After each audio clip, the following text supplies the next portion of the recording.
Anyone over last night's performance? No, I didn't think so. I'm not either. On today's episode, we're going to go in depth and we're going to take a look at the goals that Aston Villa conceded against Crystal Palace. What we are going to do, something a little bit different, we're going to take a look tactically at how you beat this Aston Villa team. And it's not hard. So we're going to take a look at that, something a little bit different, a little bit of a, we're always analysing the opposition teams. But what are we doing wrong? Which is the main point of our season, really. A lot's going wrong. And at times, it's quite embarrassing. And it's quite numb watching us at times. I was watching us against Crystal Palace at our defending, and I was just numb. There was just no emotion because I just couldn't believe what I was watching. We can talk about how bad Aston Villa's defending is. And we can look at it and think, God, we must be getting carved open with fantastic play, or we must be on the wrong end of bad decisions. How can it be so bad? But the basic fundamentals of Aston Villa's defending is absolutely appalling. And I'm going to show you 4 goals that we conceded against Crystal Palace. And when I was looking at what we were doing and our positioning, I couldn't believe what I've seen here. So we're going to go into it and we're going to take a look and we're going to go through the goals. Villa fans, if you are new, make sure you are subscribing. Get on the journey with us, even though it's a bit in the Premier League. Hit the like button and comment your thoughts. So we're going to go to goal number 1, which this is the second phase. So what we can see is that the ball has been recycled to Adam Wharton. And within this, we can already start to paint the picture of what's about to happen here. So issue number 1, and we've seen this numerous times this season, is the amount of space, the amount of time that Wharton's got to be able to take his touch, get it onto his stronger foot, whip the ball in, unchallenged by an Aston Villa player. So that's the first big issue. Big issue number 2 is Luca Dean. Now, if Luca Dean was in line with the rest of the defenders, then when this ball gets played in, there's an offside in here. So we can already see that we're trying to play a team offside. And in here, the line is pretty good because we're on the 18-yard box. So if everybody else has got a starting position on the 18-yard box, then we will be able to play Crystal Palace offside. I remember an interview that Unai Emery did last season during one of the Conference League games, and he mentioned the importance of looking across the line. And it might be fine margin. Some people might look at it and go, it's just one of those. But within our structure of defending here, this is a big mistake because he's not looking across the line and he's playing them onside. But what the biggest issue I've got and the running theme that I've got with our defending is our inability to get goal side. Now, when this ball now eventually goes onto Wharton's stronger foot, this is where we need to start thinking about sensing danger. Where's the danger? What's about to happen? Number 1, no one goal side. No one goal side. No one goal side.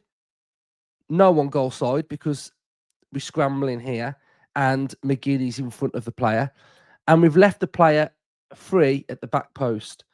So second contact here, we're going to have a disaster because we won't track these runners.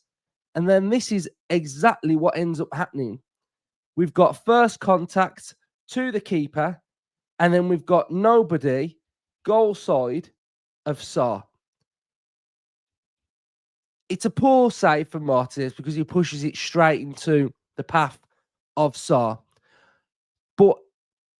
our inability to take control from that situation when that ball's gone in to deal with that is very, very worrying. Now, second goal that we concede, the Mateta goal, again, is just really poor. Jacob Ramsey, surrounded by 3 players, takes a loose touch, scrambling around, loses the ball. Palace have set a bit of a trap. And then here now, we've got big problems because there's space in and around Mateta and Eze.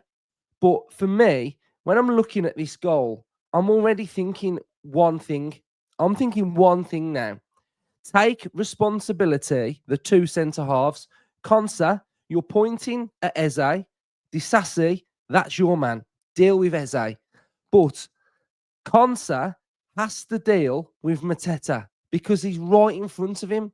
So what ends up happening is the ball ends up going into this area. We can see here, that's your man, Konsa. And then in here, Disasi can spot Eze.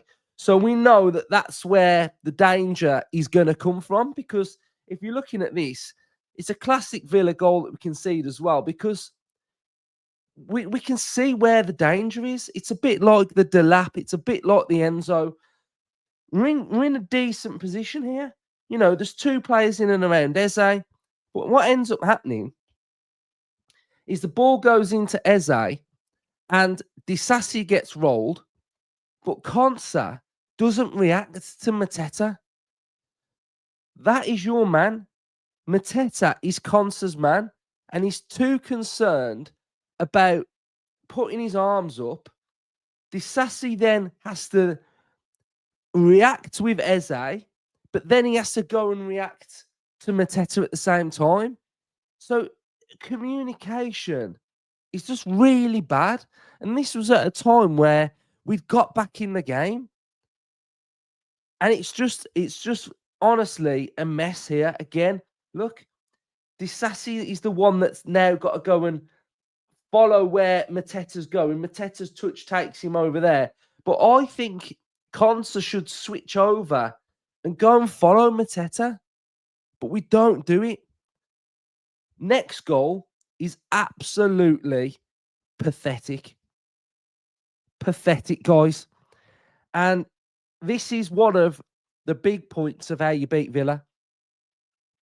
Because we're too focused on having this line here, this defensive line, and keeping it square on, that we have got no idea where players are. We have no idea he's there free. We have no idea he's there free. And we have no idea that he's there as well. How can you allow 3 players in the box to be open with space? Why is nobody getting touch tight to these players in the box? Because when this ball goes in and Sarr takes his touch and takes and strikes the ball, there is not a Villa player anywhere near him. Not tight, not aggressive, not putting in a challenge, because we're just too concerned about keeping this line square. Again, just like the first one, Eze, back post. How can you allow their best player to be at the back post, unmarked, unchallenged? Again, look at this one. Nobody goal side of Mateta. Am I like, guys? Am I like losing the plot here? Like when I learned how to play football, the first thing the coaches would always say when you're defending this: get goal side, get goal side. But this has seemed to have completely gone out the window for Villa. It's as if we're focused on keeping the line and being in a position, because if you're going to defend like that in the Premier League, you cannot be helped. You really cannot be helped. Is it an accountability thing? Is it a leadership? Is it an organisation? Because we can say we can't defend and we can say that we're bad at defending, but this is basic. This is basic of basic of basic defending. It doesn't take a rocket scientist to work out what we've got to do.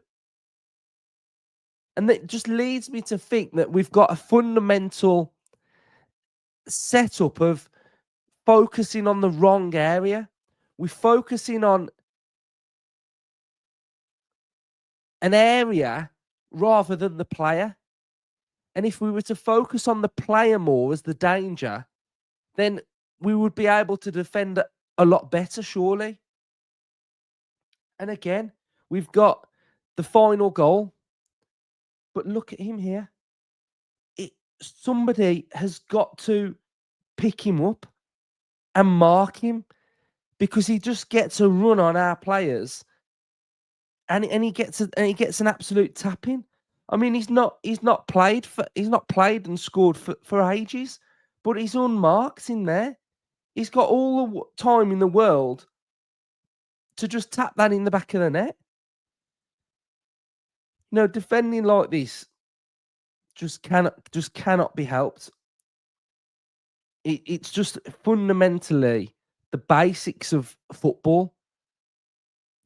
But time and time again, we're letting ourselves down with crap defending. The Enzo goal against Chelsea. How has he got in between two players? So, guys, I just cannot believe how you can analyze that and look at that and figure out the dangers, because you don't have to do a lot to score against Villa. You really don't have to do a lot. Lofted ball, second contact, take a risk with the line, get yourself in between players, you'll get a rebound. Find space, peel off the back of players. The cross goes in, peel off. If I'm an attacker playing against Villa, right, and there's a cross going into the box, I'm not busting my gut to get in that area. I'm peeling off. I'm just peeling off. I'm being cute. I'm being clever. I'm getting in between players, because I know that no one's going to track me. So it's really frustrating, and we can see here from you're looking at the passing network of an area where, and I'll get onto in a second of how you beat this Villa team, but that there, get in behind there, get in and around that area, get in and around this area through here, exactly the same through these areas, because we're just so narrow in here. All you've got to do is be clever and peel off players. We've got the Palace passing network as well. It's not great. It's not intricate, but it doesn't have to be. 1, 2, boom, you're away. You're in space. You're driving at this Villa team. Find space. And I always remember when we played Birmingham City under Dean Smith, and I remember he did a game plan against Blues, and he said it was all about us setting traps. And setting traps is how you beat this Villa team. Because if you manipulate and move us into a position and pounce on us and be aggressive and win the ball back in certain areas, that's how you can get major joy against Villa. And I do believe that Emery got this massively wrong. And I also believe that Emery took this game personal, because he's not beat Glasner. And I think he changed the system because he knew that personally he's never had the upper hand over Glasner. So that is why he changed the system. And this is an Emery quote from Jacob Tanswell. To stop them was the idea. I mean, that's the wrong idea to even start with. To stop them was the idea. Well, what about us? What about them stopping us, or us implementing our game plan? You know, this message here is absolutely baffling because we're a team that want to have our control and want to have our style. And we're all about implementing that on the opposition. But to then go into a game where to stop them was the idea. We did fantastic for 30 minutes. We controlled the game and didn't concede any chances of them or corners. The first chance they had, they scored. Until then, we were good. We scored, but VAR refused it. We got progressively worse. And this is my big thing as well. First half, he's right.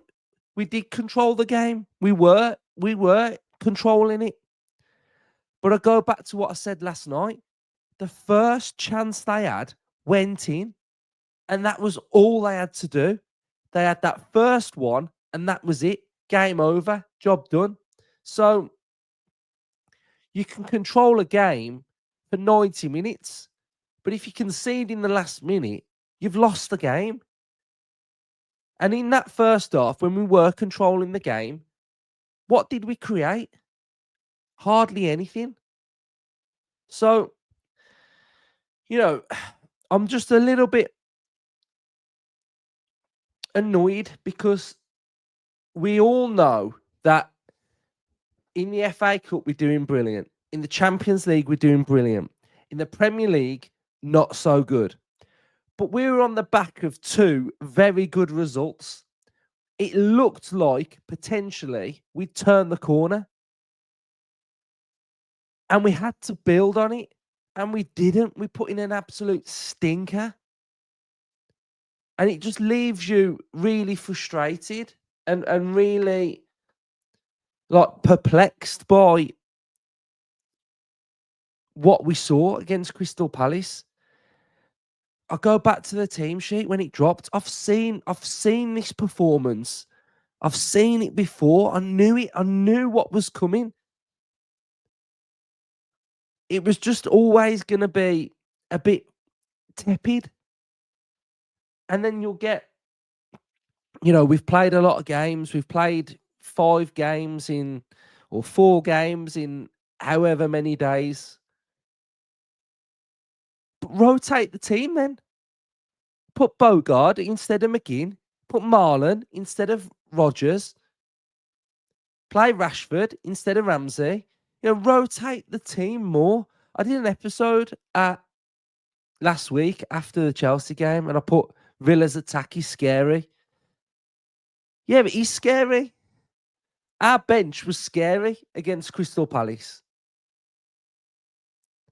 So, I know Asensio's not played loads of games. I know Rashford's not. But you can start them. They can play 45. They can play 50. They can play 55, etc. You're looking at Disasi. Never played the last game. He's fresh. Garcia didn't start the last game. He's fairly fresh. Luka Dean didn't start the last game. He's fresh. A lot of players that played were in that back line were pretty fresh. So, looking at Villa and how you beat Villa and how you beat this Villa team, you set traps. Because what we'll do, this is what we'll do. We will, should we get a little ball? Should we put a little ball on? Can we put a little ball? Where's the ball? Right. Well, I don't think we can put a ball, can we? Right. Here we go. We got the ball. Right. So, Villa in classic build-up then. So, for example, we're all about starting with Martinez or starting with Bogard. So if you start with Bogard and you pass it to Martinez, then we've got a spare man if you start, and that's why we start goal kicks with a centre back, because it then enables you to be able to pass the ball to Martinez, split, and then we've got space and we've got that extra player. If he goes here, if he goes here, if he goes here, Martinez is the one that is free. So if we're building from the back and we get into our structure, and Mateta's pressed, Sar's pressed, Munoz has pressed, Hughes, they've gone man for man, right? and with Ramsey's dropped in there, and we're looking a little bit more like this. All you have to do really is when that ball goes into here, set the trap, win the ball, and then you've got space. And that's what they did for their second goal. They set the trap on Ramsey, won the ball back. They had 3 players in and around him, didn't they? And they were able to set that trap, because we do play that risk and reward. And at times, if the ball goes into McGinn, he turns his man, finds Watkins or finds Rodgers, then we're breaking. But I just felt like there was a severe lack of quality when we were on the ball against Crystal Palace. And that's one thing that I just had in my mind, that, you know what Rashford does out wide. Always positive. Asensio at the same time, set those little traps through there as well. There were times where we do go long, and that worked, and we scored the goal. But just set the traps, run off your man. On the set pieces, peel off. Second ball, we'll stand and watch it. So, and the other thing as well is, what you've got to think of now is that when teams are analysing Villa, and when the ball goes to Bogard or it goes to Konsa, teams now know the pattern of where that ball is going to go to. So they know that if that ball goes to Digne, what's he going to try and do? He's either going to try and find someone like Rodgers with a splitting pass. He's going to do that little clip down there, down the channel, and we're going to run onto it. So the way in which we feel like we're controlling the game with possession out the back, teams know where the ball's going to go to. So we've got to mix it up a little bit, I think, and not go back to the drawing board, but be tactically quite savvy with what we do.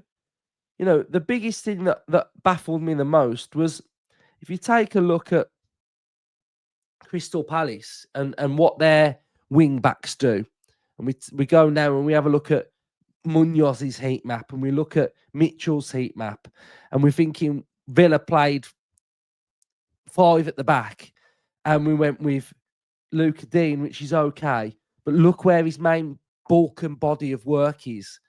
It's by Bogard. That's not a wing back. Again, Garcia was okay, but he really struggled. And then when Bailey came on, that's not a wing back either. When you're comparing the 2 wing backs compared to what our wing backs were doing, it's night and day, really. So I was just really surprised with the formation and what we did, because if we also have a little look at here now, when we've played this 5 at the back before, and Consa's played at right back, we have played 5 at the back, but we've never really played 5 at the back like this, because what we've done is we've always done this. So it would be Bogard, Konsa, and Disasi, and then that would be your sort of setup with Digne through there and Bailey through there. It's never really been a narrow 3 and you're up and down and you're up and down. So I just really struggle to see how this game plan was ever really going to work, going toe-to-toe with a team that are really good at playing 5 at the back. So I wanted to bring you this episode today. I could have just ducked it. I could have just not bothered. I could have just ignored it and waited and done the Cardiff. But I just got to be honest with what I'm seeing and be consistent with my content, really. If the Villa defence ain't consistent, then at least I'll be consistent with my content. So really frustrating. And now we go into an FA Cup game, just a bit flat, a bit meh, a bit like,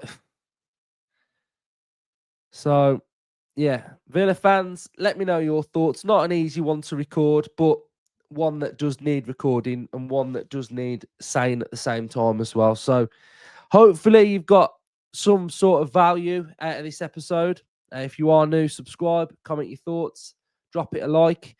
We'll have our Cardiff preview out tonight, and then we will have a everything you need to know about Cardiff. Really good episode, to be fair, and that's going to be coming out tomorrow as well. So, cheers, up the Villa.